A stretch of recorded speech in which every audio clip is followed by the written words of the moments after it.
ko kayo kung ano na yung itsura ng ating mga palay at malapit na natin silang ipakiskis. Maalala nyo guys, yung pinakita ko sa inyo last time, yung ating mga palay medyo berde pa.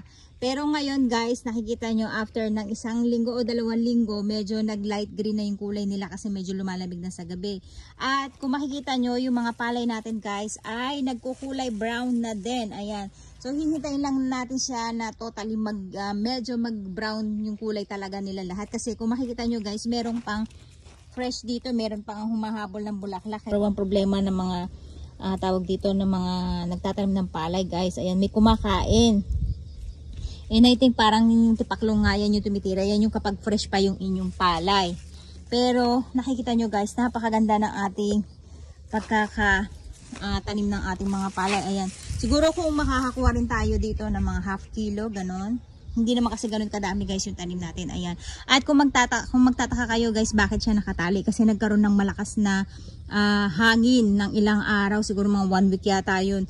Kaya ang ginawa ko ay pinagtali-tali ko sila ng ganyan para medyo may tibay sila at hindi sila basta mabuwag-buwag. So malapit na tayong pakiskis guys.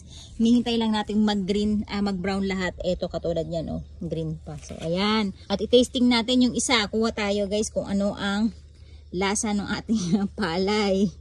Ayan, napakaganda ng kanyang mga butil. Nakikita nyo guys. Ang gamit lang natin na pinagtaniman ay etong pool natin. Imagine niyo. And then, para hindi siya masagwan tingnan, bumili lang tayo ng ganito kung saan. Yan yung ginagamit kapag gagawa kayo na raised bed. Lalagyan nyo lang siya ng mga tukod dito na kahoy. Yung ibabaon nyo sa lupa para magkaroon siya ng tibay. And then, ayan na yung pool natin. Ito yung kiddie pool ni Akari. Hindi siya masayang, imbis na itapon ko ay, ayan, nilagay ko siya. And then, nilagyan ko lang yan ng mga butas sa ilalim para every time na umuulan ay lumulusot yung tubig ulan at hindi sila umapaw. At alam nyo guys, ang gustong gusto ko sa palay, napakabango talaga ng amoy niya. Imagine niyo, ito lang yung tanim natin. Pero para akong may pandan na tanim sa sobrang bango niya guys. Kaya nga sabi ko, ang sarap sana mag-picnic dito. Pag andito yung mga kaibigan ko every Saturday, Sunday. Sabi ko, ang sarap kumain sana ng tanghalian dito kasi nandito na yung lilim.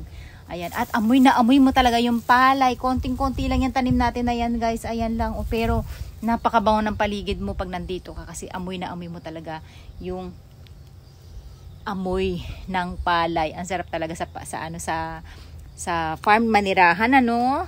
Yan ang pangarap ng lola nyo guys, tumira sa gitna ng tambo or ng palayan. So ayan na guys, ang dalda na naman ng lola niya. Tikman natin. Tadakimasu. Yan. Tanggalan muna natin ang balat.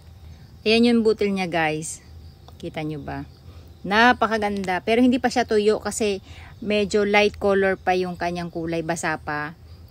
Kaya ito yung dinadry bago yata siya ikiskis. Tadakimasu.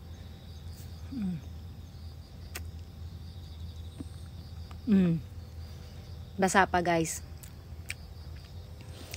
Manamis-namis. Manamis-namis yung bigas natin guys. Kaya pala pinapatuloy talaga yung palay bago siya kiskisin kasi yun nga, medyo basa-basa pa siya, malambot pa siya talaga guys. Kaya ayan. At hindi na rin tayo nagdidilig dyan. Last na dilig na natin to guys kasi kinakailangan na rin nilang matuyo ng husto. Yan lang.